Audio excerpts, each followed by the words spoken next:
राजनीति को आप अपनी नज़र से कहाँ खड़ा देख रहे हैं?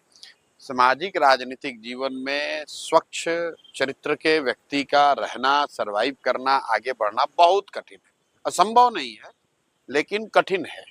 और अक्सर मेरे से भी ये लोग सवाल करते हैं, आप गांधी जी को मानते हैं, गांधी जी को फॉलो करते हैं?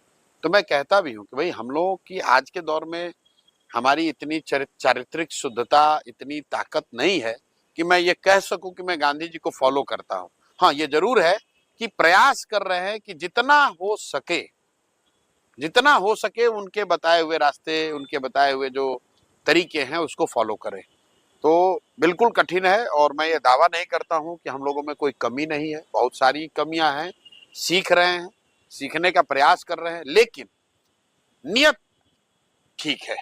नियत बस इतनी है, सोच बस इतनी है कि जिस धरती में जन्म हुआ, जहां हमारे बाप दादा कभी मजदूर रहे, उसी धरती के सरकारी विद्यालय से पढ़कर अगर जीवन में कुछ हासिल कर लिए हैं, तो मुझे ऐसा लगता है कि मेरी ये जिम्मेवारी है कि मैं प्रयास करूं।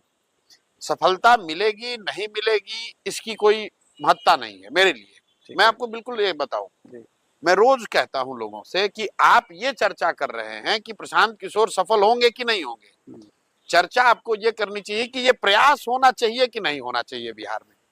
क्योंकि बिहार को सुधारने का जो प्रयास है, वो चाहे आप करें या हम करें, आज हो या 10 वर्ष के बाद, करना तो किसी न किसी बिहार के आदमी को ही पड़ेगा। बिल्कुल।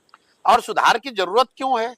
इसलिए नहीं कि प्रशांत किशोर कह रहे हैं, इसलिए नहीं कि हम नीतीश और मोदी और लालू के विरोधी हैं, इसलिए कि 1970-75 के दौर में भी देश का सबसे गरीब और पिछड़ा राज्य बिहार था, और आज भी जयप्रकाश नारायण के संपूर्ण क्रांति के आंदोलन और नारे के 50 साल के बाद भी आज देश का सबसे गरीब, सबसे पिछड़ा, सबसे ज्यादा निरक्षर, सबसे ज्यादा बेरोजगारी, सबसे ज्यादा पलायन वाला राज्य बिहार ही है।